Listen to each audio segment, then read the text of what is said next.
Dear members of the Society, the International Research Society of Spinal Deformities, dear participants to the 14th Conference of the Society, on behalf of the IRSSD board and myself, I welcome all of you.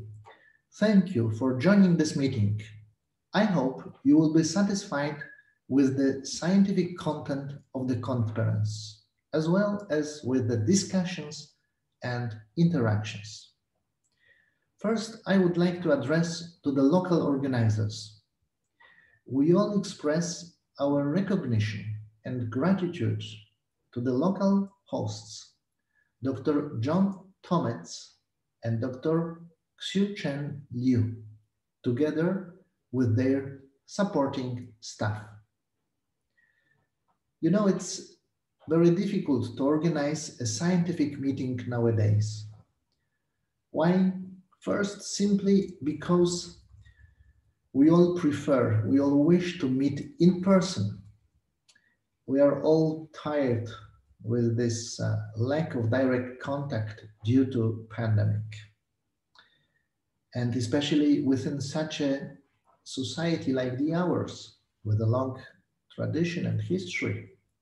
This is over 27 years.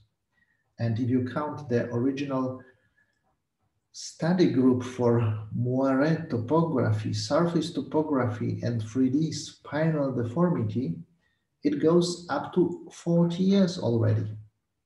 So within such a society, we always would prefer to meet old friends and to make new friends.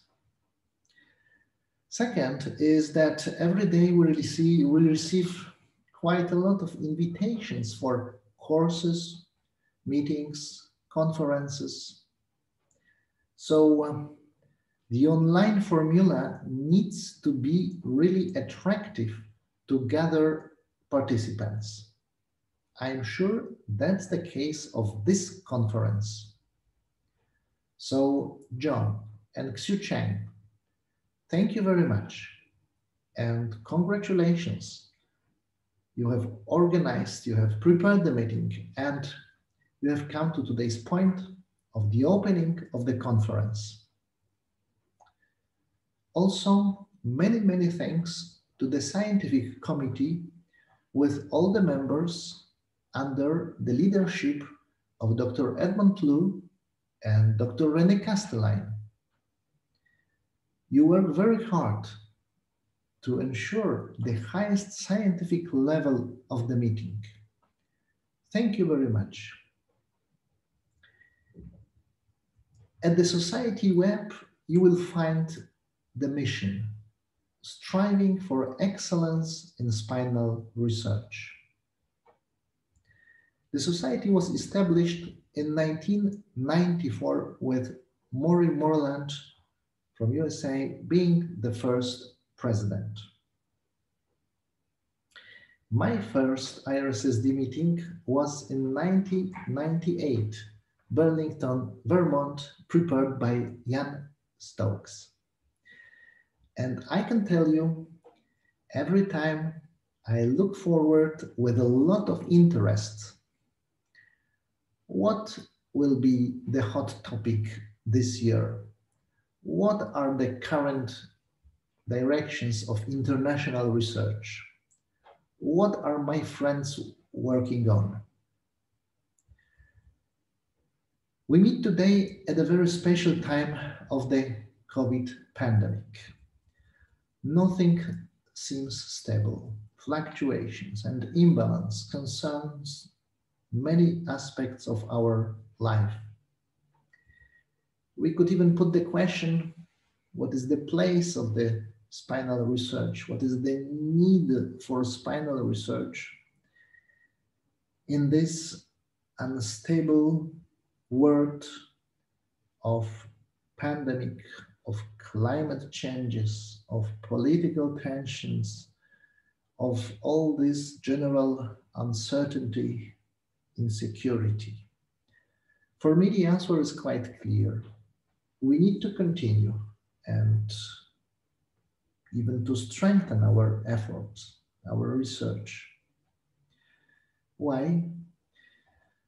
Because the patients are here, the parents are here, the parents of children and teenagers observing and deteriorating the formation of the body of the child. The patients are still waiting for a better care. By the way, look at the immense progress that the mankind achieved with preparing COVID vaccination in less than 12 months. Fantastic achievement. I wonder if such a worldwide effort is undertaken in spinal research.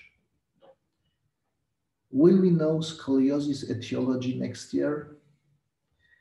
Probably not. Scoliosis etiology stays so much more complex issue. There is another implication of our patient-centered orientation, the implication for spinal research. And this, please consider a digression from the president by my personal convictions. We work on spinal deformities, and idiopathic scoliosis is always one of the leading topics. Still, there persists some misunderstanding concerning the definition of what idiopathic scoliosis is. According to scientific societies, including the ours, it is the lateral spinal curvature of 10 degrees of Cobb or more with rotation.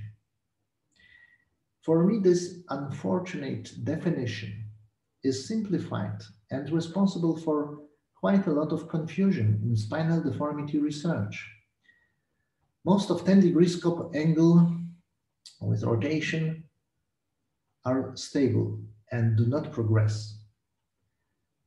And this definition has led many researchers to undertake complex, long-term, and costly studies of a condition that fulfills this criteria, but has no clinical meaning to patients.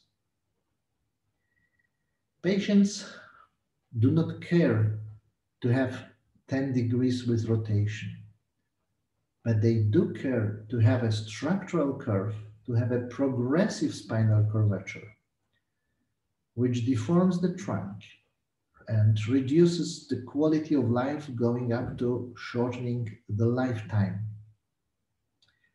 So this digression that I had to say, having the opportunity to speak to you, reflects my personal opinion and was made within the frame of the mission of our society, striving for excellence in spinal research. During the last board meeting, we discussed several topics of the function of our society, and I would like to only to say that we are looking for candidates to organize future meetings of the society. So if any of you would like to contribute, please, during this conference, today or tomorrow, send an email to me or to IRSSD secretary or to the local organizers. In summary, the message is, with all that chaotic world around us, let's simply do our job. Let's continue our research. And even if we can be pessimistic in intellectual divagations concerning the current status of the world, let's stay optimistic in our will and in action. Let's move the spinal research forward. And let's hope we will meet in person very soon. I wish you all a very inspiring and fruitful meeting time spent within this IRSSD community. Thank you very much.